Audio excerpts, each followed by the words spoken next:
पुढची बातमी. प्रांजल खेवलकरांसह 5 पुरुष आरोपींना 2 दिवसांची पोलीस कोठडी सुनावण्यात आली आहे. 2 महिला आरोपींना 14 दिवसांची न्यायालयीन कोठडी देण्यात आली.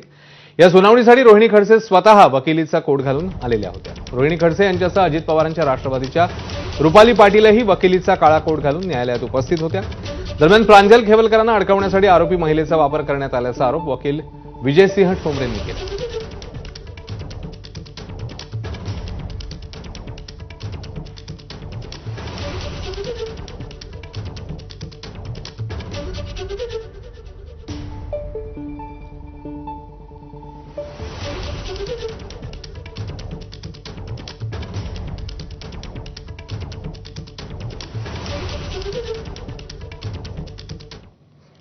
दरम्यान जावई प्रांजल खेवलकर वादात सापडलेले त्यांनी या प्रकरणी एकनाथ खडसेंनी पत्रकार परिषद घेत पुणे पोलिसांच्या कारवाईवरच प्रश्नचिन्ह उपस्थित केलंय.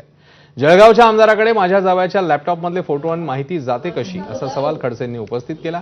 दरम्यान पत्रकार परिषदेसाठी साध्या वेशात पोलीस आले होते. पत्रकार असल्याचं भासवून ते पत्रकार परिषदेत बसणार होते असा आरोप एकनाथ खडसेंनी केलाय. डान्स नाही, काही नाही, का घरामध्ये 7 जण बसलेले आहेत आणि त्यांची पार्टी चालली आहे. तर रेव पार्टीची व्याख्या काय नेमकी? याला रेव पार्टी म्हणता जर येत असेल तर पुण्यातनी अख्ख्या महाराष्ट्रामध्ये देशामध्ये प्रत्येक घरामध्ये जर 5-7 जण बसले तर त्याला रेव पार्टीच म्हणावं लागेल. म्हणून मुळामध्ये पोलिसांना विचारायचं रेव पार्टीची व्याख्या काय आहे आणि विनाकारण रेव पार्टी सांगून बदनाम करण्याचं प्रयोजन काय आहे.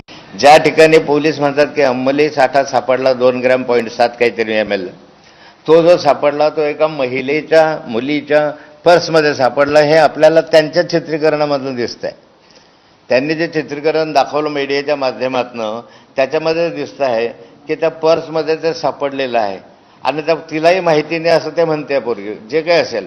पण प्रत्यक्ष ज्याच्याकडे पर्समध्ये सापडलेलं आहे तिला पहिल्या क्रमांकाचा आरोपी करायला पाहिजे होतं आणि ह्यांना साक्षीदार करायला पाहिजे होतं की खरं आहे की नाही.